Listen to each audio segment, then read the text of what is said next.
ڕۆکە 24 ساڵ تێپەڕەبێ بەسەر کۆچی دوایی سیاسەتمەدار و خەباتی ڕوونوسەری ناوداری کورد مامۆستا برایم ئەحمەد کازانین مامۆستا برایم ئەحمەد لە هەموو سەرەتای ژیانیەوە هەتاوەکو و دواساتەکانی ژیانی لە خەبات و لە نووسین و لە خزمەتکردن و لە خەمخۆری زمانی کوردیا بووە بە هەموو هەوڵ و توانەکانی و توانیوێتی کە کار بکە بۆ ئەوەی کە دۆزی کورد لە هەموو جیهانە لە هەموو عێراقا بەگشتی بناسێنێت هەموو هەوڵەکانی ئەو لە یەک بوارە خۆی نەبینێتەوە بەڵکو ئەتوانین بڵین پارێزەرێک بووە لە بوارەکانی کە خۆی کاری تایە کردووە سیاسەتمەدارێک بووە کە توانیوێتی لە ڕێگەی قەڵەمەکەیەوە کە نووسینێکی باشی هەبووە لە بوارەکانی ئەدەبیات و ڕۆژنامە و هەروەها چیرۆک و ڕۆمان و هەروەها چەندی شاکاری جوانی نووسینی تری هەیە بەڵام ئێمە ناچینە تاو ناوەڕۆکەکەیەوە چونکە ئەمڕۆ دوو مامۆسای ئازیز و خۆشەویست کە لێرەن زیاتر ئەوان لە هەموو سێکتەرە جیاوازەکانی مامۆستا برایم ئەحمەدەوە بتوانین زیاتر بچینە ناو بابەتە گرنگەکانەوە و ئەمەش بۆنەوەی داهاتوو چۆن بمێنێتەوە و ئەو شاکارانی کە مامۆستا برایم ئەحمەد بۆ ئێمە بەجێشتۆ چۆن بتوانین لە ناوەندەکە ئەکادیمیەکانە کاری لەسەر بکەین چۆن تۆژینەوەی لەسەر بکرێەوە چۆن توانیوێتی لە تەمەنی ژیانی خۆیان بتوانێت کە کورد و عەرەب بەیەکەوە بتوانێت لە ڕێگەی نووسینەکانیەوە بەیەکەوە بیان بەستێتەوە و تێکەڵ یەکتریان بکات و چۆن توانێتی لەگەڵ گەورە شاعیرانە پەیوەندیەکی باشی هەبێ لەگەڵم هەموو نووسین و نووسینانەشە هەستێکی نەتەوایەتی هەبوو بۆ کورد خەمخۆرێکی زمانی کوردی بووە هەمیشە لە وشە وشتەشا زیاتوانێتی لە بەرهەمەکانی ئەگەر بیخوێنی تۆ بە تەواوەتی کاریگەری لەسەر زمانی کوردیە بووە بۆیە ئێمە ئەمڕۆ زۆر میوانداری زۆر بەڕێز دکتۆر زاید لەتیفمان کردووە وەکو ڕەخنەکرد و ئەکادیمی هەروەها دکتۆر ئاماج حەسەن وەکو پسپۆڕی بواری مێژوو هەردوو بەڕێزیان لە ستۆدیۆ نەکرد فەرموون بەخێر بێت بەیانیتان باش بەخێر بێت دکتۆر سەرچاوەکان زۆر بەخێر فەرموون بەخێر بێن دووبارە بەخێر بێن دووبارە بەخێر بێن بەخێر بێ دکتۆر زایر بەخێر بێ دکتۆر ئاماج بەخێر سپاس بۆ ئامادەبوونتان زۆر زۆر بەخێر بێن ئەمڕۆ 24 ساڵ تێپەڕە بێ بەسەر کۆچی دوایی مامۆستای گەورە مامۆستا برایم ئەحمەدەوە لە بەڕێز دکتۆر زایرەوە دەست پێ یەکەم وەکو ڕەخنەگر و ئەکادیمی بەڕاستان مامۆستا برایم ئەحمەد تۆ بەڕێستان پێمان خۆشە چۆن وەسفی مامۆستا برایم ئەحمەدەکەی مامۆستا برایم ئەحمەد چی بوو لە مێژووی کووردا بەرێ بچینە لای پرسیارەکانی کەمان بەڵێ بێگومان مامۆستا برایم ئەحمەد پێناسەیەکی فرەیی هەیە بۆ پێی کە فرە ڕەهەندی لە ئەستۆ گرتووە و چەقی ئەم فرە ڕەهەندیانەش خۆی لە یەکدانە بازنەدا دەبینێتەوە ئەویش بریتیە لە خاک نیشتیمان نەتەوە یعنی واتە ئەم هەموو کەرەسەی بەکارهێناوە هەر لە شێعر لە پەخشان لە وەرگێڕان لە ڕۆمان لە ڕۆژنامەگەری لە فکر لە سیاست هەمووی لەوێ کۆ کردوێتەوە یعنی هەمویانی لەوێ جێگە کردوێتەوە بۆیە مامۆستا برایم ئەحمەد یەکێکە لە پێشەنگەکانی ئەدەبیاتی کوردی و فکرێکی تازەی کوردی و ئەتوانین بڵێن ئەو شکستەی کە لە سەردەمی مەلیک مەحمووە ڕوویدا ئەم توانی لەگەڵ کۆمەڵێک هاوڕێی خۆیان توانێ برەوێکی پێبا و بتوانێ بیژێنێتەوە بۆیە هەر لە بواری ئەدەبە توانی هەر لە ساڵی سەرەتایی سیەوە بە تایبەتی هەر لە یەکەم دەقی کە بە ناوی یادگار و هیوایە کە لە گۆڤاری یادگاری لاوان بڵاوی کردەوە پێم وایە لە سێی دەی 1930 و کاتە تەمەنی 18 ساڵ بوو لێوە ئەو ئەوستەی لەلا دروست بوو کە ئەمە بەرپرسیارەتیەکی گەورەی لەسەرە چ لە ڕووی ئەدەبەوە چ لە ڕووی فکر سەقافەت و لە ڕووی فکرێکی سیاسیەوە ئەوە کەسێکی بزێو بوو کەسێکی ئاگای لە میلەتەکەی خۆی بوو و ئاگای لە دەوروبەری خۆی بوو ئاگای لە جیهان بوو کە چی ئەگوزارێ بۆیە ئەمیش وەکو بەرپرسیارەتی خۆی توانی ئەوەی کە لە سەری بێ جێبەجێیکە بەڵێ زۆر باشە وەکە زانینەوەی کە مامۆستا برایم ئەحمەد لەگەڵەوەی کە هەمیشە لە دۆزی کووردا لە سیاسەتی کووردا دەستێکی باڵای هەبووە لە پاڵ ڕووناکبیری و بیرمەندیەکەی بەڵام پێمان خۆشە باس لە ڕۆڵە سیاسیەکەی بکەین تا ڕووخانی ڕژێمی پاشایەتی ساڵی 1958 سەرەتا زۆر سپاس بۆ ئەم دەرفەتە کە ئەمڕۆ ئێمە لە یادێکین کە 24 ساڵ تێپەڕێ بەسەر کۆچی مامۆستا برایم ئەحمەدا کە یەکێکە لە کەساتیە ناسرا و سمبولەکانی بواری ئەدەب و ڕۆژنامەگەری و بواری دیبلۆماسی پێشمەرگایەتی سیاسی لەسەر جەملایەنەکانە گەرێمە قسە لەسەر مامۆستا برایم ئەحمەد بکەین ئەبینین کەرەکو مامۆستا فەرمووی کەسایەتیی فرە ڕەهەندی هەیە ینی تۆ ناتوانانی لە یەک لایەنە قسەی لەسەر بکەی هەڵبەتە لایانی ئەدەب و ڕۆژنامەگەریەکەی مامۆستا برایم ئەحمەد زووتر چەکەرەی کردو وەک لە لایەنەکانی ترە مامۆستا ئاماژەیەکی پێدا سەبارەت بە پرسیارەکەی بەڕێزی شێت سەبارەت لە دنیای سیاسی مامۆستا برایم ئەحمەد ئێمە بێ بگەڕینەوە بۆ قۆناغی سەرەتای سیەکانی سەدەی ڕابردوو بە تایبەتی یەکەم تێکەڵبوونی مامۆستا برایم ئەحمەد لەگەڵ دنیای سیاسەتە گەڕێتەوە بۆ ڕاپەڕینیا ئەو ڕووداوی کە لە 1930 لە 6 ئەیلولی 1930 ڕوویاوە کە ئەو کاتە مامۆستا برایم ئەحمەد تەنها تەمەنی 16 ساڵ بوو تێکەڵ بە دنیای سیاسە دەبێ لەو ڕووداوەیە یعنی بۆ گەنجێکی وەکو مامۆستا لە تەمەنی 16 ساڵی ئاگای لە ورد و درشتی ئەو ڕاپەڕینە بوو بێ کەمە خۆی لە خۆیان نیشانەی بە توانایی و ینی زرنگی و لێهاتووی مامۆستا برایم ئەحمەد دەرەخات خۆی ئاماژە بەوەکە کە ڕۆژی پێش ڕووداوەکە واتە 5 مانگ لە ڕێگەی مامۆستا شاعیری گەورەمان فاقبێکەس و ڕەشۆڵی شاعیر و ئەمان ئاگاداری ئەو کۆنتاکتە بووە کەوا سبینێ بەتەمان چالاکیی گەورە ئەنجام بدەن و ڕوبەڕووی ڕژێمی پاشایەتی ببنەوە سەبارەت بۆی کە بەتەمان هەڵبژاردن بکرێت و اتفاقیە کراوە لە بینی عێراق و بریتانیا و هیچ مافێک بە کورد نەدراوە ینی بەوردی ئاگای لەو بابەتە بوو بە ڕۆژی ڕووداوەکەش ڕاپەڕینەکە مامۆستا برایم گەنجێک بووە توانیوێتی کاریگەری دروست بکات لەسەر ئاستی شاری سلێمانی وە خەڵک هان بداوە دوکانارەکان و مسەقفین و خەڵکی ئەو شارە هان بدەن و بچن هوتاف بکێشن و بەشداری لە ڕاپەڕینەکە بکەن و دلیل لەسەر ئەوەی کە ڕۆڵی بەرچاوی هەبوو مامۆستا برایم ئەحمەد ناوی لەناو ئەو لیسا بووە کە لە دوای حکومەت بە دوایە گەڕاوە ینی سوێتی دەستگیری بکە بەڵام دیسان لێشە هەر خۆی توانیوێتی خۆی دەرباز بکات دیارە ئەگەر ژیانی سیاسی مامۆستا برایم ئەحمەد زۆر هەڵکشان و داکشانی تایە ئەگەر ئێمە گەر هەر بە ڕیزبەندی تا 1950 ئاماژەیەکی پێ بدەم بۆ دواتر ئەگەر دەرفەتە بێشتی تر باسکەین مامۆستا برایم ئەحمەد لە دوای ئەوە تێکەڵ بە لە ڕێی نووسینیشەوە تێکەڵ بە مەجای سیاسیە بێ هەر نووسینەکەی خۆی سەبارەت بە ئەکراد و عەرەب کتێبەکەی خۆی ئەو هەر خۆی دنیایکی سیاسی تایەکەوێ ئەو پەیامە بگەێنێ کە کوردیش هاوشێوەی عەرەب یەکسانن و وەکوان مرۆڤن وەکوانیش مافیان هەیە لە وڵاتەوە هیچ جیاوازیەک لە بینێنە هەڵبەتە وریایی مامۆستا برایم ئەحمەد لە ئاسێکە مەسەلەن دەرکردنی ئەو کتێبە نووسینی ئەو کتێبە گەرمە هەروەکو معلومەیەک بێ ئەگەڕێتەوە بۆ هەڵبژاردنێکە لە مەنتیقەی ئەسکەندەرونە و کلیکیا و مەنتیقەیە کراوە گوایە ئەو دوو ناوچەیە لە هەڵبژاردنەکە دەنگیان ناوە بچنە پاڵ تورک نەچنە پاڵ عەرەب لەوێ نووسەرێکی عەرەب معروف ئەرناوتی وتارێکە نووسێت دژایەتی کوردەکەوە زۆر لۆمەی کوردەکە ئەڵێ گەر کوردەکانی ئەو دوو ویلایەتە دەنگیان بە تورک نەدایە ئەوە ئەسا ئەو دوو ناوچەیە هەر لەسەر سووریا بوو مامۆستا برایم ئەحمەد ئێوێ بەرپەرچی ئەو نووسەرە ئەداتەوە و بە تەفاسیلیەتە سەرەوە کاڵێ کوردی بە هیچ شێوەیە دەنگ بە تورک نادا بە تایبەتی لەو قۆناغەیە کە ڕاپەڕینەکان و شۆڕشەکانی کورد لە باکووری کوردستان ڕوبەڕووی سەرکوتکاری بوونەتەوە ئەمە گەورەترین با بڵین بەرپەرزدانەوەی بوو و پەیامێکی سیاسی زۆر خۆڵی تیا بوو بۆ هەموو وڵاتانی عەرەبی و بە تایبەتی بۆ عەرەب لە وڵاتێکی خۆمان ئەمە طبعاً ڕوبەڕووی زۆر سەرێشەیە کاتەوە و ڕوبەڕووی دادگا بێتەوە هەر بالمناسبە کتێبێکی تازە مامۆستا بوار هاوڕێی عزیزمان مامۆستا بوار نورەدین کتێبێکی دەرکردو لەسەر ئەو لایەنانە لە مەجالە قانونیانەی کە مامۆستا برایم ئەحمەد پێ بەهۆیەوە تووشی دادگا بێتەوە کە بە خۆشبەختانە ئێمە ئەرکی پیاچوونەوەی کتێبەکەمان گرتوۆتە ئەستۆ خاڵێکی تر کە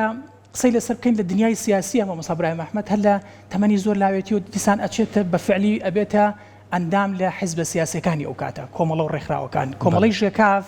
یەکەم وێزگەی مامۆستا برایم ئەحمەدە کە بە فعلی بوو بێ بە ئەندام تیایدا کۆمەڵی ژیانەوەی کوردستان کە لە ڕۆژهەڵاتی کوردستان دامەزرێەوە دواتر لەق لە کوردستان لە باشووری کوردستان هەکاتەوە هەڵبەتە زۆر پارت و ڕێکخراوی تر هەبوون پێش ئەوە ینی شۆڕش و ڕزگاری و حزبی هیوا و بەڵام مامۆستا برایم ئەحمەد تێڕوانینێکی تری هەبوو پێیوا بوو ئەبێ لە پارتێکا بەشداربی کە تەواو کوردستانی بێ ینی بەشداری ئەوانی نەکرد لە بەرەوەی پێیوا بوو ئەو پارتێکن کە تەنها ئایدۆلۆژیای ئەوان تەنها تایبەتە بە پارچەیەکی کوردستان ئەمەی کە خۆی هزری مامۆستا ینی پێویستی بۆ هەیە هزری مامۆستا برایم ئەحمەد ئیشێکی جدی لەسەر بکرێ ڕاستەکە کە ئێستا ڕەنگە کەم تا زۆر ئێمە ئیشمان لەسەر کردوێ بەڵام زیاتر ئیشی لەسەر بکەین ئەو تێڕوانینێکی تاو کوردستانیانەی هەبوو بۆیە بەشداری لە ژێکافە ئەکات و تا ڕوخانی کۆماری کوردستان کۆماری دیموکراتی کوردستان لە مەهاباد دوای ئەوە ئەنج لەقەکەی خۆ هەڵەوەشێنێت و ئەچێتە ناو پارتێکی ترەوە وێزگەیکی تری کارکردنی مامۆستا برایم ئەحمەد لە بواری سیاسیە بەشداریکردنێتی لە ورد و درشتی دامەزراندنی پارتی دیموکراتی کوردستان کە ڕەنگەمە بۆ هەموو بیسەرێک و بینەرێک شتێکی ئاشکرانەوێ مامۆستا برایم ئەحمەد بە وردی ئاگای لە دامەزراندنی پارتی دیموکراتی کوردستان هەبوو ئەو کاتە کە یەکەم جار پارتی دیموکراتی کورد بوو هەتا خۆی لە یەکێک لە یادداشتەکانیەوە لە چاوپێکەوتنی ئاماژە بۆ کە کاڵێ سەرەتا بارزانی لە ڕۆژهەڵاتی کوردستانەوە نامەیەکی بە یەکێکا بۆ ناردووە داوای لەکە کە پشگیریی خەڵکی باشووری کوردستانی بۆ کۆبکاتەوە بینێرن بۆ کاربەدەستانی سۆڤێت لە ئێران لە ڕۆژهەڵاتی کوردستان بۆی هاوشێوەی ڕۆژهەڵاتی کوردستان پارتێکیش لە باشووری کوردستان دابمەزرێت کە مەبەستیان ئەم پارتی دیموکراتی کوردستانە ینی بەوردی ئاگای لەوە هەبووە و لە کۆنگرەی یەکەمە کە کۆنگرەی یەکەمی دامەزرانەکەی پارتی دیموکراتی کووردە مامۆستا برایم ئەحمەد تێیدا بەشدار بوو بە سیفەتی مراقیب بە سیفەتی چاودێریکردن چکە ئەو ئیلتیزاماتێکی تری حیزبی هەبووە لە ڕۆژهەڵاتی کوردستان و سەرۆکی لە قیژێکاف بووە لە باشوور ئەڵێ من ناتوانم ڕاستەوە خۆ پارتێکی خۆم حل بکەم و بێمە ناو پارتیەوە هەتا ئیزنی پێشەوە قازی محەممەد وەرنەگرم یعنی ئەمە جۆرێک لە دیسپلین و جۆرێک لە وەفاداری مامۆستا برایم ئەحمەد دەرەخات سەبارەت بوو پرسە ئەنجا دوای ئەوەی کە بە تەواوەتی کۆماری کوردستان لەو ڕۆژهەڵاتی کوردستان بەرەو داڕمانە چێ ئەنجا ئەمان خۆیان حەلەکەن و مامۆستا برایم ئەحمەد دێتە ناو پارتی دیموکراتی کوردستان تا 1950 لێپرساوی ناوچەی سلێمانی بووە و بەردەوام بووە لە زۆر کار و چالاکیەکانە. دەست خۆش دکتۆر زاهیر بێم لای بەڕێستان ئەمە تۆرامان زۆر باشووە لە بواری سیاسەتەوە چەندی کەشە توانین دە قسە لەسەر بوارەکەی تر بکەینە سیاست کە ڕۆڵی مامۆستا برایم ئەحمەد بووە بینەوە سەر ئەوەی کە مامۆستا برایم ئەحمەد هەر لە 18 ساڵیە لە ڕۆژنامەی ژیان کە پیرەمێر سەرنووسەری بووە ینی بە شێوازی قەڵەمێکی بووە و زمانێکی پاراوی هەبوو پیرەمێر زۆر جوان وەسفیەکە ئەڵێ ژیان چاوەڕێی ئەم کوردی ڕەوانەیە ئەم کووردە ڕەوانەیە پیرەمێردی چاوەڕێی ئەم نەوجوانەیە پیرەمێردی شاعیر بەم شێوەی وەسفیەکە چۆن توانێتی لە سەرەتای تەمەنیا قەڵەمێک بێت کە هەم زمانەوانی بپارێزێت هەم قەڵەمێکیش بێ بتوانێت لە نووسینەکانیە پەیامی جوان بڵاو کاتەوە لە ڕۆژنامە ڕاستیە مامۆستا برایم هەر لە سەرەتاوە نی پێشەوە قۆناغەش وەکو گەنجێک خولای ئەوە بووە کە خۆی بخوێنێتەوە ینی ئەدەبیاتەکەی خۆی بخوێنێتەوە هەر لە قوتابخانەی بابان تا دەگاتە دەقەکانی مامۆستا شێخ نووری شێخ ساڵح و گۆران و بێکەسی شاعیر دیارە پیرەمێردی مزنیش بۆیە ینی ئاگاداری بیرکردنەوەی ئەوانە خوێندنەوەی هەبووە بۆ دەقەکانی هەر لەو کاتە وەکو گەنجێک حەزی کردووە کە ئەمیش بەشدار بێ لەو پرۆسەیە دوور نەکەوێتەوە چونکە ئەو پرۆسەیە وەکو سەرەتا باسم کرد ئەوەی کە پاڵی بە مامۆستا برایمەوە حتا دیوانە شعرەکەی کە چەند دەقێکی دیاریکراوە بەداخەوانی هەر ئەوەنەی نووسیوە وەلو ئەوە ناگەیەنێ کە توانای زیاتری نەبوو بێ بەڵام نامەکەی لەوا گەیانووە چونکە هەموو خاک و نیشتیمان و کوردایەتی و مەسەلێ و قەزیەکانی هەموو لیا کۆ کردوتەوانێ بۆ ئەمیش ویستێتی ینی بەشدار بێ لەو پرۆسەیە و هەر لەو سەردەما وەکو بەڕێستان ئاگادارن تازەکردنەوەیەک لە یان نێوخوازیەک لە ئەدەبیاتی کوردیا پەرپا بوو بۆیە کاریگەری مامۆستا گۆران و بێکەس و ئەمانەی لەسرە بە تایبەتی لە مەسەلەی فەرهەنگی زمانیە یان ئەتوانین بڵێن دەربڕینە زمانیەکانە ئەمە جگەلەوەی کەوا کاریگەری ڕەنگە ڕاستەوخۆی کە ئەمە بە تایبەتی بە خۆمی وتووە لە دانیشتنیەکە مامۆستا تۆفیق وهەبی لەسەر بووە بۆیە مامۆستا برایم وەک هەر کەسێکی ڕووناکبیری ئەو سەردەمەی خۆی بۆ جۆرە بیری کردوەوە کە ئەبێ لە زمانەوە دەست پێ بکە بۆیە زمانێکی پاراو وفعلا ینی لە دەقەکانی شایەتی ئەوە ئەیەن تەنانە لە شاکارە ڕۆمانەکانی بە نمونەی ژانی گەل و دڕک و گوڵ و هەرەوەزیەکەیە ئەمە ئەم زمانە جوانە ڕەوانی تیابەدی ئەکرێ بۆیە پیرەمێرد لە خۆڕە بەم جۆرە ستایشی مامۆستا برایمی نەکردووە زانیوی شێتی کە مامۆستا برایم ئایندەیەکی جوانی ئەبێ و فعلا ئایندەیەکی جوانی هەبوو و توانی مامۆستا برایم لەو لە ڕێگەی ئەو زمانەوانێت تەوزیفی ئەو قەزیە ئەو مەسەلانە بکە کە لە ئەستۆیەتی بە تایبەتی مەسەلەی دادپەروەری یەکسانی برایەتی تەنانە ئەو کتێبی کە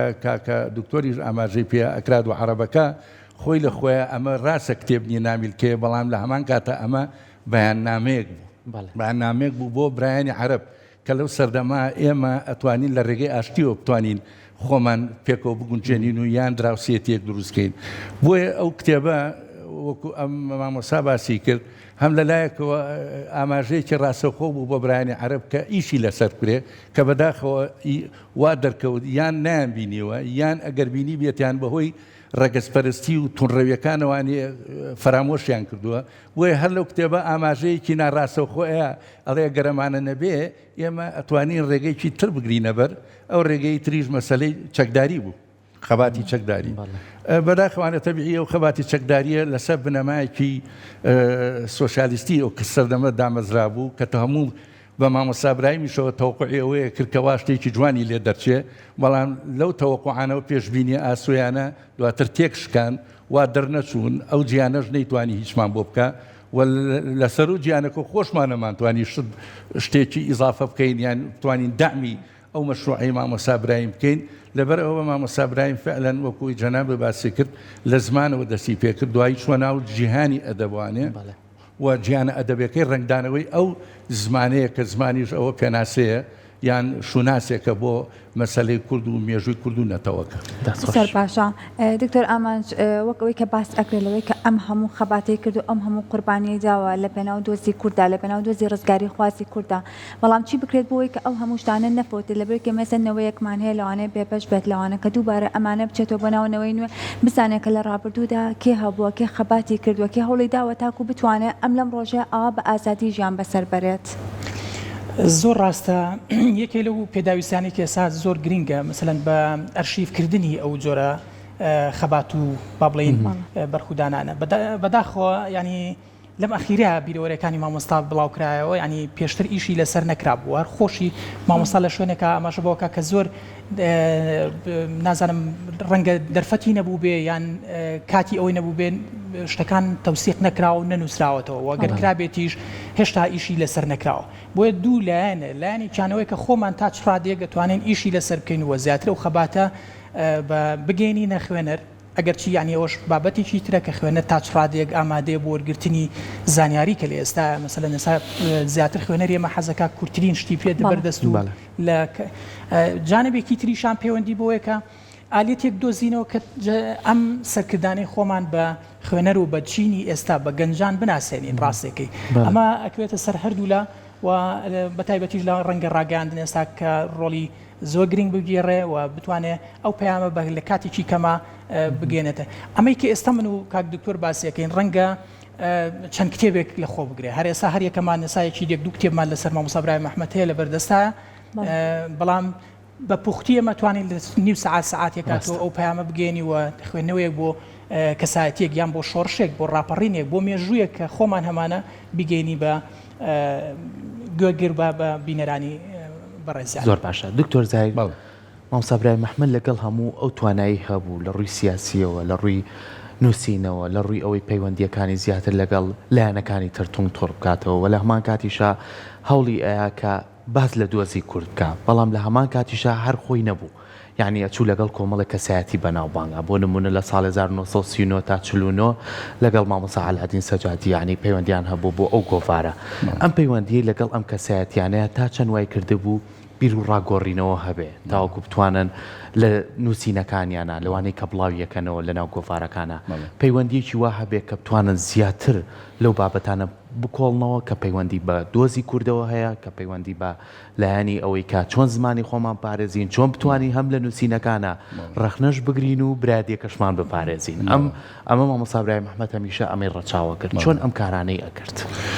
خۆی لە ڕاستیە لە ساڵی 39 تا 49 کە و گۆڤاری گەلاوێش دەرکرا تەمان نامانێ باز لە کاریگەریەکان ئایا کاریگەریە سەرچەکان چی بوون و لاوەچەکان چی بوون بۆ دروستبوونی ئەو گۆڤارە بەڵام مامۆستا عەلەدین سەجادی وەک هەموومان نەزانین زیاتر پسپۆر بوو لە مەجالی ڕەوانبێژی و ئەدەبیات و تا ڕادەیەکی ڕەخنا بۆیە مامۆستا ئیبراهیم ویستبووی لە ڕێگەی ئەم کەسایەتیەوە سوودێک ببینێ هەر بۆ هەماهەنگیە توانیان ئەو گۆڤارە دروست بکەن لەما ئەو دەدانە ساڵە نەکەرتەنان لە ناوچەی سلێمانی هەموو کوردستانیشی گرتەوە بۆ نمونە نووسەریتیا لە ڕۆژهەڵاتی کوردستان لە باکووری کوردستان لە برایانی بڵین فەیلەکانی بەغا هەر لەبەر ئەمەشە گۆڤارەکە خۆی بۆ خۆی گۆڤارێکی هونەری ئەدەبی فکری سیاسی لە خۆ گرت بوو ئەم گۆڤارە لە لای من کۆکەرەوەی جوگرافیای کوردستان بوو بە بیر و بۆ چوونەکانیان یعنی هەموو جوگرافیای کوردستانی لێیا کۆکردوانێ و عقلی ئەم نەخشەی لێیا جێگە کردبووە بۆیە ئەیبینی تەنانە نەکەرەوە لە دەرەوە ئێوە سا مامۆستا ئیبراهیم چەندین دەقی وەرجێڕاوەتە سەر زمانی کوردی لە ڕێگەی زمانی عەرەبی نیزیەوە چکە نیزیکی باشی شێزانی و عەرەبیزانێکی باشی بۆیە جیهانیشی کۆکردوانێ و پێناسی جیهانی کرد بە خوێنەری کوردی ئەو سەردەمە بۆیە مامۆستا ئیبراهیم توانی استیفادە لە مامۆستا علادین سەجادی بکە و لە هەمان کاتیشە پشتگیری نووسەرانی ئەو سەردەمە و بە گەورە و بچووکیانەوە بە تەمەنە گەورەکان بە نمونەی مامۆستا تۆفیق وابی و کەسانی تر بەشدار بن لەو پرۆسێ و سەرکەوتنی باشیشان بەدەستێنا بەس بەداخەوانێ ئەوەکو جەنابتان ئاگادارن لە ساڵی 49 بە هۆکارێکی فکری سیاسی گۆڤارەکە داخرا و ئەنجامەکەشیەوە بوو مامۆستا ئیبراهیم سزاشی پێدرا بۆیە یعنی بینین گۆڤارەکە خۆی بۆ خۆی هەڵبژاردەیەک بووە لە بڵێن پێشەنگە نووسەرە کوردەکان لە هەموو چوار پارچەکەی کوردستان و دامەزراندنی موئەسەسەیەکی فکری سەقافی ئەدەبی فکری لەناو ئەو گۆڤارە کۆ بکاتەوە ئەمە هاوشێوەی لە میسریش ئەمە بەدی کرا و سەرکەوتنی گەورەی بەدەستێنا گۆڤاری هیلالی میسری کە ئەمە میسرەکان خۆیان شانازێکی گەورەی پێوەکەن بۆیە تاچی کوردیش پێویستە شانازی بە گۆڤاری گەلاوێژۆ بکە کە لەو دە ساڵە ئەو ژمارە زۆرەی لێ دەرچوو کە ئێستا خۆشبەختانە بنکەی ژین ئەمانەیە من کۆ کردوێتەوانی و خچێتە نێو چوارچەوەی کۆبەرهەمەکانی گەلاوێژۆ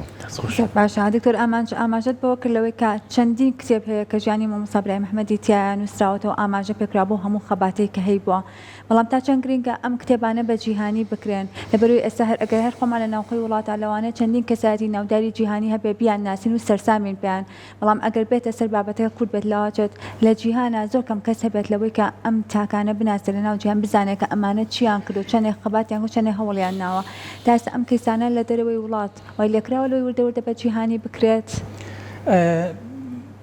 پێش ئەوە حەزم کرد لەسەر بابەتی هەر ڕۆژنامە و با بڵین ئەو تواناو لێ هاتوویەکەی مامۆستا گەر قسە بکەم لە بواری ڕۆژنامەگەریە هەڵبەتە بۆ جوابی پرسیارەکەت کاکسەکە بابەتێک کە حەزی بۆ ئیش حەزکردن بۆ ئیش کەسایەتی تایدا سەرکەوتووە بێ مامۆستا ئیبراهیم ئەحمەد هەر خۆی بۆ مەسائیلی ڕۆژنامە و گۆڤار ڕۆژنامە و ئەدەب خۆڵقا بوو خوالی خۆش بوو دکتۆر عەزەدی مستەفا ڕەسوول قسەیەکی هێڵێ ژیانی پڕمەودا و دوور و درێژی مامۆستا ئیبراهیم ئەحمەد ئەگەر لە لایەنە سیاسیەکەوە کەسانێک کە ڕەخنەیە بگرن ئەوە لە لایەنە ئەدەبی و ڕۆژنامەگەریەکە دوژمنەکانی پێش دۆستەکانی شایەتی بۆ دەن و لێهاتووی ئەسەلمێنن یعنی مامۆستا ئیبراهیم هەر لە بیدایەتەوە خۆی حەزی لە ئەدەب و ڕۆژنامەگەریەکە بووە لایەنی ڕۆژنامە بە تایبەتی هیوایەتی بووە بەڵگەشمان بۆ ئەوە هەل سەرەتاوە مامی ئاماژەیەکی پێبێن ڕەمزی فەتاحی مامی یەکێ بۆ لەو کەسانی مامۆستا و بە دەردێڵێ ڕێنیشاندەر و بەخێوکەر و بە دەردێڵێ هەموو شتێک لەژێر چاودێری ڕەمزی فەتاحا بوو مامۆستا ئیبراهیم ئەحمەد لە بیدایەتە ئامۆژگاریەکە کاڵێ بچێت طب بخوێنێ مەجای پزیشکی بخوێنێت چکە لەو کاتە خۆ دەزانی جگە لە لایەنە ئینسانێکی لایانی مادیەکەشی ڕەنگە لە بەرچاو گیرا بێت و کە پێویستیەکی زەروری بۆ سلێمانی پزیشکێکمانەوێ بەڵام مامۆستا لە خۆشی دەرکردنی گۆڤارێک چۆتە قانون هەر نەچۆتە عیلمیش لەبەرەوەی بچێتە قانون تەواو بکە تەنها ئەلانی ئەدەبی ئەو کاتە بۆی هەبوو بچێتە ببێ بە قانون چکە بۆ مەرجێک کە بوو لەو کاتە تەنها ئەو کەسانەی کە هەڵگری بڕوانامەی یاسان ئەتوانی ڕۆژنامە و گۆڤار ببنە دابمەزرێنن و ببنە خاوەنی امتیازی ئەو جۆرەشتانە هەڵبەتە زۆر شتیشی ڕەت کردوێتەوە لە پێناوی ئەوەی کە تەنها گۆڤارەکەی دابمەزرێنێت دوای وەرگرتنی بڕوانامەکەی لە 1970 طبعا کاتێککە بیری لەوە کردو گۆڤاری گەلاوێژدا بمەزرێنێ امتیازی وی دراوەتە بێ بە مدیرناحەی سەرچنار ئەو وەختە یعنی بە موچەیەکی زۆر باش 18 دیناری ئەو وەختەی هەبووە ماگانە بەڵام مامۆستا ئیبراهیم ئەحمەد ئەوەی نەویستەوە توتی من گۆڤارەکە دامەزرێنم بۆیە من ئەیگە بەسمەوە بۆ مادام حەزێکی عجیبی هەبووە بۆ کاری ڕۆژنامەگەری هەڵبەتە ئەتوانێت خۆشی بگونجێنە لەگەڵ خەڵکانی تراوە ستافێکی زۆر باش نخوەیەکی ڕۆشنبیری بەتوانە لە خۆی کۆبکاتەوە لە چوارچەوەی گۆڤارەکە ئیشیان لەگەڵا بکە هەڵبەتە ئەو گۆڤاری گەلاوێژ مامۆستای عەزیزم ڕەنگە زیاتر تیای شارەزا بێ کە ینی وێزگەیەکە نەک بۆ مامۆستا ئیبراهیم ئەحمەد بۆ هەموو کوردی هەر چوار پارچەکە جێی شانازیە چکە سەرەتای قۆناغێکی نوێ لە بواری ڕۆژنامەگەریە لە قۆناغاوە توانراوە هەڵبەتێکی زۆر گەورەوە بۆ پاکشکردنەوەی زمانی کوردی چکە هەژمونی عەرەبی و فارسی لە قۆناغا زۆر بووە لەسەر زمانی کوردی ینی لەو گەنجیەوە لەو تەمەنەوە مامۆستا ئیبراهیم ئیشی لەسەر پاکردنەوەی زمانی کوردی کردووە لە زمانی بێگانە کە ئێستا بەداخەوە ینی هەستەکەین کە بەرەو زیابوو نەچێ ئەمە لەو کاتەوە ئیشی لەسەر کردووە ڕخنەی ئەدەبی یەکێکی ترە لەو بابەتە توێژینەوەی زانستی ینی ها بە ڕێباز و بە منهەجی تایبەت ئیشی لەسەر بکرێ کەواتە کەسێتی مامۆستا ئیبراهیم کەسێتێکی فلەکسی هەبووە کەسێکی با بڵێنەها نەرم بووە توانێتی توانای گونجاندنی لەگەڵ بەرامبەرەکەی هەبووە لە گەورەترین مناقەشاتە لە بواری سیاسی کە ئەو کاتە بە هەر بڵێن لە کاتی ملبلانەکانیانە بە گیانێکی زۆر سادەم تێپەڕیوە و کاریگەری لەسەر هەڵچوون و ئەو شتانەی مامۆستا نەبووە دکتۆر هیچ شتێکیش نەیوەستانەوە مامۆستا ینی وەکو دکتۆر زایر ئاماژەی پیابۆن منە ڕۆژنامە گۆڤاری گەلاوێژە بووە کار بە هەر هۆکارێکی سیاسی بوو بێم گۆڤارەوەسا و نەوەستاوە بۆی کەی ترەمە مامۆستا ئیبراهیم بۆستێنێ لە نووسین هەوڵی کەیەوە بۆ نمونە هاتووە لە گۆڤاری ڕۆژنامەیەکی کابنای کوردستانەوە کە باڵمام جەلال سەرنووسەریەوە بە یەکش و لەگەڵ پەیوەندیشی کەیا هەبوو پێشتری شەفەق ئەمانە هەمووی هەبوو ینی هیچ شتێک ڕێگر نەبووە بەربەست نەبووە لەمە لەبەر دنیاکراوەیەکی لە بەردەما بووە زۆر ڕاست هیچ شتێک نەیوەستانەوە ینی بەترس بێ بە هەر شتێک بێت چکە تات نووسینەکانیشی ئەوە چەند ساڵ 24 ساڵە ڕوا بەسەر کۆچی دوای ئەوە لە ژیانی خۆیە بۆ نەوەکانی دواتری ئێمەش ئەم نووسینانەی ئەوە کە بە ئێمە ئاڵێ هەر کوردین و هەر کوردەبی زۆر لە هیچ شتێک ناترسین چکە بۆ ئێمە کوردی خۆمانی خاوەنی مشتێکی خۆمان دەست خۆش بێ خۆی خاوەنی فەلسەفەیەکە کە زۆر جار باسیەکاڵێ فەلسەفەی سەرکەوتن بریتێ لە سێ جار ئەڵێتەوە ئەڵێ کەوتن و هەستانەوە کەوتن و هەستانەوە پاشان کەوتن و دوجار هەستانەوە یعنی ئەمە خۆی لە خۆیە تۆ ئینسان نابێت بە شکستێک ینی لە هەموو شکستەکان تۆ بێ فێر بیت ئەوە تێڕوانینی ئەو بووە و ئەو ڕێگری و بربەستانێکێنە ڕێگەی ئینسان زۆر جار لەوانەیە ئەمە لە ڕووی کەسێتی ئەگەر کەسێتیی بەهێزمان نەبێت لەوانەیە بە شکستی بزانین بۆ خۆمان بەڵام خودی ئەو شکستانەیە ئەو بربەستانە وانەیەکی فێری ئێمە من و تۆکە خەڵکەکە کە ئیسیفادەی لێ بکەی بۆ هەنگاوی دواتر و تاوەکو سەرکەوتنێکی یەک جارێکی تیا بەدەستبێنی ئەمە بەگشتی لەسەر ئەو بابەتە سەبارەت بە پرسیارەکەی خاتون ئیشی لەسەر کراوە ڕاستەکەی بەڵام زۆر کەمە ینی ئەوەی کە بەپی پێویست با بڵین ئەم کە ئارانە ئەوە نێ من تێبینیم کرد بێت زیاتر لە چوارچێوەی زمانی کوردیە ڕاستە بە عەرەبیش هەمانە هەتا ئەسامە کتێبەکەی من با بڵین لە کراوە بە عەرەبی تەرجەمە کراوە بەڵام چۆن بتوانین مەسەلەن بیگەێنین ئەوە مشکلە ینی بە دەردیاڵە پێویستیمان بە ئینگلیزی هەیە ینی زۆرێک لەم سەرچاوانە ئەم کتێبانە بکرێن وەربگێڕێن باواتێ نەگەین ینی جیهانی دەرەوە بە ئاگان لەم شتانە چەندین ڕۆژنامەنووسی بەتوانە هەبووە لەو کاتێکە هاتوون لە کاتی لەو سەروبەندی لە پەنجاکان و دواتر لە شەستەکان و لە شۆڕشی ئەیلولا ئەم سەرکردانی ئێمەیان بینیوە مقابلەیان کردوون ناسن بۆیە تەرجەمەکردن یا گەاندنی ئەم بەرهەمانە ئەگەر چی زۆر کە من ئێستا بە جیهانی دەرەوە ئەرکێکی زۆر گرنگە و پێویستیەکی سەرێکی ڕاستەکەی کە ئەنجام بدرێ ئەوش پێویستی بە ینی لایەنێک هەیە ڕاستەکەی ئەبێ دەستگایەک ناوەندێک سپۆنسەری ئەم جۆرە کارانە بکات چکە ڕەنگە بۆ لەسەر ئاستی تاکە کەسی شتێکی هەروە ئاسان نەبێت تۆ تەرجەمەی کرێ بۆ زمانە بیانەکان و دواتر بڵاویش بکرێتەوە و هەر ئەوەش نەبێ مەسەن کاتێک کە چاپە کرێ بگێڕێتە شوێنی خۆی شوێنی مەبەست ئەوانەی کە مەسەلەن حەز بە خوێندنەوەی ئەو جۆرە شتانەکە نەبێ ئەوانە تەشخیص بکرێن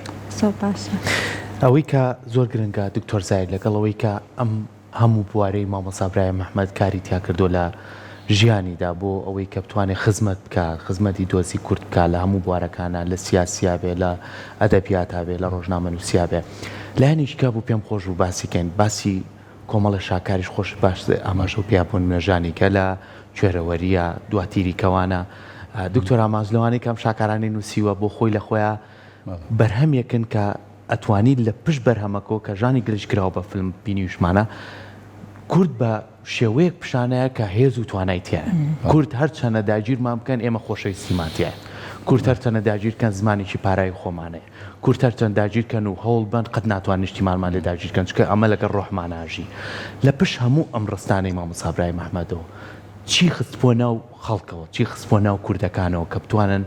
هێز و توانایەکیان هەبێت کە واز لە کوردایەتی و زمانی خۆیان نێنە چکە لە هەندێک ناوچەمان واکرا تعریب بکرێ کوردبوونمان بسڕێتەوە بەڵام نا ئەمانە وای لێکردبووین کە بەردەوام بین لەو خەباتێک ئەوان ڕێچکەی هەیە لەسەری ڕاستیە مامۆستا ئیبراهیم تەمان استراتیجەتی معلومە کە مەسەلەی خاک و نیشتیمان و نەتەوەیە بۆیە یەک چەمچی هەڵگرتووە ئەویش چەمچی بوێری و ئازایەتیە ئەو هەرس بە سەرکەوتن نەزانێ ینی ئەڵێ لە هەرسەوە من نەتوانم سەرکەوتنی گەورە بەدەستبێنم وەکو چۆن حەلاج وتی یا مەسیح ئەڵێ بیمۆتی سەینتەصیر العالم بە مردنی من هەموو دنیا سەرەکەوێ شکستی لە لای مامۆستا ئیبراهیم محمەد بە مانای سەرکەوتنە بۆیە هیچ کاتێک وەکو جەناب ئاماژە پێ کاکە دکتۆریش ڕۆژ لە ڕۆژان هەستی بۆ و شکستە کولیە سەرتاسەریە گشتگیریە نەکردووە مامۆستا ئیبراهیم هەموو دەقەکانی ئاماژەن بۆ ئەوە ئەبێنیت زیاتر لەسەر ڕەخنەی سۆشیالیزمی ئیشی کردووە کە بەداخەوە بۆ سەردەما شتێکی زۆر باو بوو و تەوەقوعی هەمووشمان و وەکو پێشتریش ئامادەم پێە ئەوە و سەرکەوتنەکان لێوە دەسەکەوێ نەچووەتە ناو ڕەخنەی ڕیالیزمی ڕێگنەگرانەوە چونکە زیاتر ئەوە تەشاؤمێکی تایە ڕەشبینیەکی تایە ڕەشبینی لە لای مامۆستا ئیبراهیم محمەد نەبووە بۆیە حەزی کردو هەموو تاچێکی کرد وەکو خۆی بیرکاتەوانێ سەبارەت بە ئەوەی پرسیارێکی کرد خوشکی بەڕێزم چۆن ئێمە بتوانین خۆمان بترازێنی لە ناو خۆمانە چینە دەرەوانێ جارێ بەداخەوانی ئێمە ئەوە تەمان یەکێکە لە کەمتەرخەمەکانی سێکتەرە ڕۆشنبیری و فکرەکانی خۆمان تەنانەت خۆشمان نەمانتوانیەوە خۆمان بە خۆمان بناسیێنین کە ئێساس پێشەوەی مامۆستا ئیبراهیم محمەد بناسیێنین بە جیهانی ئەوروپا و جیهانی دەرەوە گەورەکە ئەوێ بە خۆمانی بناسیێنین بۆ نمونە وەرگێڕانی دەقەکانی بۆ سەر زمانی کرمانجی هەنی ئێستا خوێنەرێکی باکووری کوردستان ڕەنگە نەزانێ مامۆستا ئیبراهیم محمەد کێ هەروەها خوێنەرێکی ڕۆژاوای کوردستان دیسانەوە پێویستی بەوە هەیە بزانێ مامۆستا ئیبراهیم محمەد چێ اینجا دواتر ئێمە بتوانین دەقەکانی یان بەرهەمەکانی وەربگێڕین بە وەرگێڕانێکی پێچەوانەیی بۆ دەرەوەی خۆمان تاوەکو ئێستا بگژانی گەل تا ڕادەیەک ئیشی لەسەر کراوە بە نمونێەوەی کراوە بە عەرەبی کراوە بە فارسی بە تورکی و بە پێی زانیاری من وەریشگەڕاوەتە سەر زمانی ئینگلیزی بەڵام ئەمە پێویستی بەوەی هەیە هینێکە بێت ینی گروپێکە بێ ئیشی لەسەر بکەن تەنهارەوە نەبێ وەربگێڕێت و لە شوێنێک لە کتێبخانەیە کۆڕی لەسەر بگیرێ سیمیناری لەسەر بگێڕێ بە تایبەتی ئەوانەی کە لە دەروەی وڵاتن ئیشی لەسەر بکەن کۆمەڵەیەک نوخبە بێن دیراسی لەسەر بکەن لەسەر ئەو بەرهەمانە وێت نەکرد مامۆستا ئیبراهیم محمەد ئێمە نمونەی زۆر جوانمان هەیە لە ئەدەبیاتی کوردیە کە بەداخەونێت تا ئێستا سنووری جێگەکەی خۆشی نەبەزانوە نەچۆتە سنوورەکانی ترەوانێ بۆ نمونە ڕەنگە لە بادینان زۆربەی زۆری شاعیرانی ناوچەی ئێمە نەزانن کێیە چونکە ئاشنایەتیان نەبووە لەگەڵیانە جا لەبەرەوە مامۆستا ئیبراهیم استراتیژێتێکی هەبوو ئەوە بوو کە ئەبێ هەموو کورد وەکو خۆی بیر بکەنەوە ئەویش چیە بیرکردنەوەکەی مەبەستێتیەکە مەبەستێتەکە لە خاک و نیشتیمان و کوردایەتیە بەسەر برد ینی تەنانە ئەو دەقانەشی کە میلێکی سۆشیالیزمی تایە بە بەبەستی سەرکەوتنی نەتەوەکەیەتی ینی ئەوە نییە بڵێم ئەمە کەسێک بوو بێت و سەر بە ڕێبازێکی مارکسیزم بوو بێ و ئیش لەسەر ئەمە بکە و نەتەوەکەی خۆی والا بنێ لەبەرەوە مامۆستا ئیبراهیم یەکێک بۆ لەوانەی کە فعلەن پێشەنگ بووە و توانی ویشێتی لەما لەم وارە سەرکەوتنی گەورە بەدەستبێنێ و چای هەمومانی کرد ئێستا من بەش بە حاڵی خۆم زۆر قەرزاری مامۆستا ئیبراهیم محمەد لە دوو قۆناغی جیاوازە قۆناغێکیان کە ئێمە گەنجێتی بوو نەمانەزانی فکر و سیاسەت چییە و ئەو فێری کردین فکر و سیاسەت چییە ئێمە قسە ناو ئەدەبوانێ دواتر کە من لە نزیکەوە ناسیم تێگەیشتم من پیاوە کەسێکە بە دوای خولیای گەڕانێتی یعنی حەز و خولیای ئەوەیە کە نەتەوەکەی بگا بە ئامانجێکی زۆر جوان گەرچی هەموو جارێگەی کاکە دکتۆری ژامەژەی پێ شکست نابێت تێکمان پشکێنێ ئەبێ ئێمە لە شکستەوە فێری ئەو دەرسانە بین کە بتوانێت ئێمە سەرکەوتنی گەورەی بەسەر بێنێ بۆیە تا قۆناغی ژیانی دوا قۆناغی ژیانی ئەوە بوو لە مؤتەمەرە نەتەوایەتیەکانە ینی کۆنگرە نەتەوایەتیەکانە مامۆستا ئیبراهیم بەشدار بووە و بە ڕۆحێکی زۆر کوردانەی شۆڕژێڕانەوە. زۆر باشە دکتۆر ئاماج من ئەگەر پرسیاری کە لە بەڕێز بکەم لەسەر ئەوەی کە دکتۆر زایر ئاماژەی پیاکە بڕوای بە ئازادی تاکە بووە لەسەر ئەوە شۆ هەتا ئێستاش کە 24 ساڵە خۆی بەجێهێشتی ماڵاوی لێکردوین بەڵام خەڵاتی زێڕینی بلە هەر بەردەوامی هەبووە بۆ هەموو بەهرەمەندێک بۆ دایکێکی میرەبان بۆ خوێنکارێکی سەرکەوتوو بۆ ئەو کەسانی لە بواری سیاسەتە و خزمەتیان بە دۆزی کورد کردووە بەبێت جیاوازی لە هەر چوار پارچەی کوردستان لە هەر شوێنێک بێم کووردە خەڵاتی زێڕینی بڵێ پێگەشتووە ئەمەش بیر و ڕای مامۆستا ئیبراهیم محمەد بووە کە کورد لە هەر جێ بێتوانێت هەوڵی خۆی بات و بتوانێت خزمەتی خۆی بکات ئەمە ئەگەر بەردەوامی هەبێ و لە ساڵی پاریشا لەگەڵ خەڵاتی زێڕینی بلایە کۆمەڵێک لە بەرهەم و بیرۆرەکانی کە خۆشە لە سەرەتای قسەکان ئاماژە پێ کۆکراوەتەوە هەمی لە چەند کتێبێکە وەکوی مامۆستا ئاماژەی پیاگەر ئەم کتێبانە ببرێتە ناوەندە ئەکادمیەکانەوە لە سەرەتا لە خۆمانەوە دەست پێ بکەین باشە بۆی کەنەوەی داهات و پێ ئاشنا بێ و دوجارەمانە وەربگێڕێت و بچێتە سەر زمانەکانی کۆکو و دکتۆر ئاماژەی پیا ئەمە زیاتر بەرفراوەتی مامۆستا ناگەێنێتە زۆربەی بوارەکانی تری ئەوانەی کە لە ئەکادمیە و زیاتر سنوورەکان بەزێنێت و بچێتە وڵاتانی ترەوە. زۆر ڕاستە بە ئێمە شتێکی تر بکەین دیارە مامۆستا ئیبراهیم محمەد خۆی دەردەڵێ هەیە پێگەیەکی مەزنی هەیە لە کوردستان بە شێوەیەکی گشتی و بە تایبەتی لە باشووری کوردستان یانێ ڕەنگە ئێمە زۆر پێویستیمان بەو بانگەشە گەورەیە نەبێ بۆ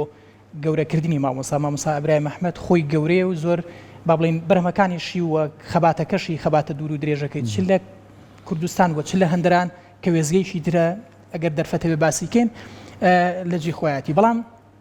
لەمان کاتە ئەوەی کە جەنابیشت باسێکەکەی کۆکردنەوەی بەرهەمەکانی وە چاپکردنی وە ناساندنی بە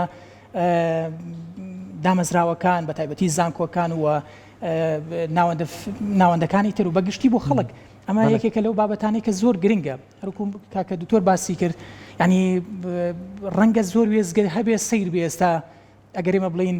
مامۆستا ئیبراهیم محمەد پارتی بووە لە کاتی خۆیان زۆر قۆناغێ بۆ تەنها پارتی دیموکراتی کوردستان و حزبی شیوعی هەبووە ینی بەڵام لەوانەیە گەنجی ئێستا پێی سیر بێکە باس لەوە بکەیت زیاد لە 10 ساڵ سکرتێری پارتی دیموکراتی کوردستان بووە ینی ئێمە لە جونگە سەرەکیەکانی ناو ئەو حیزبە بووە و بە تایبەتی لە قۆناغەکانی دواتریشا شۆڕشی ئەیلول بۆیە ناساندن یان با بڵین ئاشکراکردن نەک بە دەریاڵێ ئاشکراکردنی خەباتەی مامۆستا ئیبراهیم محمەد و هەندێکی تر لە سەرکردەکانی ئێمە ئەرکێکی سەرەکیەوە ئەرکی دامەزراوە فەرمیەکانی بە دەریاڵە وەکو زانکۆە کە ئیشمان هەر توێژینەوە و گەشە پێدانە ئەنی لەبارەیەوە ئەرکی ئەوانە بەڕاستی بەگشتی لەسەر فکری مامۆستا کە دکتۆر باسی کرد بیری چەپ و پێشکەوت و خوازی کە هەڵگری ئەفکارێکە لە قۆناغیان زیاتر حزبە مارکسی و شیوعەکان زیاتر ئیشانە سەرەوە کردو بەڵام مامۆستا ئیبراهیم محمەد هەوڵیاوە کە بەبێ ئەوەی ئەندام بێت لەو حزبەیە ڕاستە ساڵی 1949 بۆ 51 دەزگیرەکرێت 2 ساڵ زیندانیەکرێت بە تۆمەتی شیوعی بوون کە شیوعیش نەبووە ئەنی هیچ بەڵگەیەک نییە لەسەرەوەی کە شیوعی بوو بێ بەس تەنها ئەفکارێکی چەپ و پێشکەوت و خوازی هەبووە بەوە زیندانیەکرێت و 2 ساڵ زیندانیەکرێت مامۆستا ئیبراهیم هەوڵیاوە کە ئەو جۆرە ئەفکارانەی کە بۆ کاتە گونجاوە ینی باوی بۆ ڕەواجی هەبووە لە کوردستانە گەشەی پێبا بەڵام کوردان دوێتی ینی هەر تەنها تیۆرە چەقبەستۆکە نییە کە سەدان کەسمان هەبوو بێت لەو قۆناغەیە کە هەڵگری ئەفکارێکی چەپ و مارکسی بووە بەڵام نەیزانیوە چییە هەر دوایی ئامەکە کەوتووە بەڵام مامۆستا ئیبراهیم هاتووە بە چۆنەڵێ گونجاندوێتی لەگەڵ کۆمەڵگە و واقعی کوردەواریە ینی لەو کاتا کۆمەڵگەی ئێمە کۆمەڵگەیەکی سونەتی خێڵگەرایی با بڵینەها ئەو جۆرەشتان ئەوانە باڵی بەسەر مجتەمەعەکە سەپاندووە بەڵام مامۆستا ئیبراهیم هاتووە لە ڕوانگەی لەسەر بنەمای تیۆرەکانی مارکس و لینین و ماوسی تۆنگ و هەرێکە لەوانە هاتووە تەطبیقی کردووە لە ناو کۆمەڵگەی کوردیە و بە تایبەتی لە کۆنگرەی سی پارتیە لە ساڵی 1953 بە تەواوەتی پەیامی حزبەکە یا با بڵین ئایدۆلۆژیا حزبەکە بەو ئاراستەیە ئابە چەپ و پێشکەوت و خوازی